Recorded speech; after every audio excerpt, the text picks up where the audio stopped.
मध्ये यांच्या मागे त्यांच्या मागे झाला.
याद्वारे मी गंभीरपणे शपथ घेतो की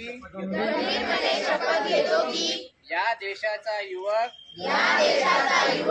या नात्याने सामंजस्यपणे मी स्वतःचे व देशाचे हित कोणतीही कृती करण्यापूर्वी मी विचार व चिंतन मनन करेन. माझ्या अवतीभोवती घडणाऱ्या घटनांचे आरोग्यासाठी सर्वोत्कृष्ट काय आहे हे जाणून घेण्याचे अभिवचन देतो. या वचनाशी मी एकनिष्ठ राहीन आणि हेच चैतन्य माझ्या मित्र मैत्रिणींमध्ये पसरवून सुरक्षित चिंतामुक्त आणि जागृत राहून या देशाचा जागतिक नागरिक म्हणून जगेल.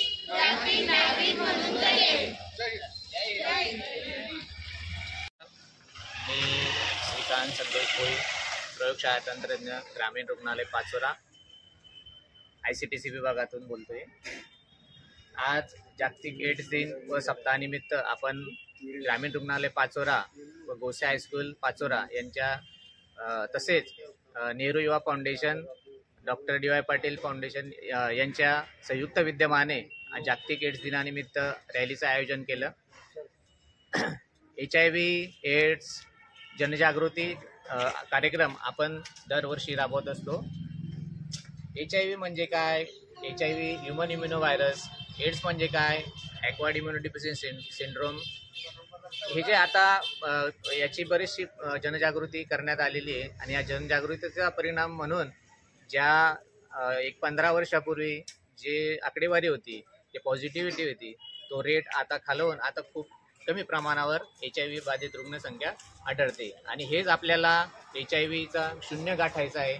या उद्देशाने नॅशनल एड्स कंट्रोल ऑर्गनायझेशन तसेच Maharashtra state AIDS control society Mumbai आणि जिल्हा एड्स नियंत्रण विभाग जळगाव यांच्या मार्गदर्शनाखाली आपण दरवर्षी विविध प्रकारचे कार्यक्रम, जनजागृती मोहीम राबवत असतो.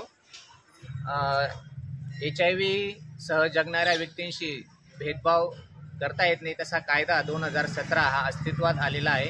त्या कायद्यानुसार जर अशा कुठल्याही HIV बाधित व्यक्तीशी भेदभाव झाला तर त्याला तो शिक्षेस पात्र असू शकतो. दुसरी गोष्ट, प्रत्येक व्यक्तीने आपलं स्वतःचं HIV स्टेटस हे जाणून घ्यायला पाहिजे. प्रत्येक सरकारी दवाखान्यांमध्ये ICTC दिशा केंद्र उपलब्ध आहेत. तिथे जाऊन त्यांचं मोफत समुपदेशन, मोफत तपासणी, मोफत औषध उपचार हे सगळं विनामूल्य उपलब्ध असतात. आणि प्रत्येकाने आपली स्वतःची HIV चाचणी करून घ्यावी असं मी आपल्या चॅनलच्या माध्यमातून मी नागरिकांना आवाहन करतो.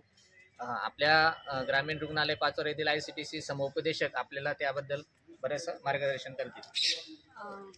माझं नाव लता चव्हाण, मी ICTC काउन्सिलर. आपल्याकडे पूर्वीपेक्षा आता HIV चं प्रमाण खूप कमी प्रमाणात झालेलं आहे.